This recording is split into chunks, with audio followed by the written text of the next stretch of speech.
State bank ने शरह सूद 11% पर बरकरार रखने का फैसला कर लिया है। स्टेट बैंक ने मॉनेटरी पॉलिसी का ऐलान कर दिया, जिसमें बुनियादी शरह सूद 11% पर बरकरार रखने का फैसला किया गया है।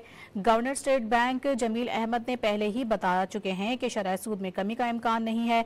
साथ ही ताजरों और सनतकारों की तंजीम FPCCI के सदर आतिफ इकराम शेख ने फैसले पर तहफ़्फ़ुज़ात का इजहार करते हुए बताया है कि महंगाई के तनासुब से शरह सूद को ज़्यादा से ज़्यादा 6 से 7% पर होना चाहिए।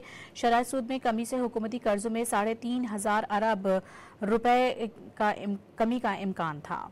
स्टेट बैंक ने शरह सूद 11% पर बरकरार रखने का फैसला कर लिया है। स्टेट बैंक ने मॉनेटरी पॉलिसी का ऐलान कर दिया, जिसमें बुनियादी शरह सूद 11% पर बरकरार रखने का फैसला किया गया है।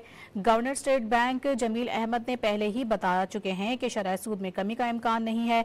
साथ ही ताजरों और सनतकारों की तंजीम FPCCI के सदर आतिफ इकराम शेख ने फैसले पर तहफ़्फ़ुज़ात का इजहार करते हुए बताया है कि महंगाई के तनासुब से शरह सूद को ज़्यादा से ज़्यादा 6 से 7% पर होना चाहिए। शरह सूद में कमी से हुकूमती कर्जों में 3,500 अरब रुपए का कमी का इम्कान था।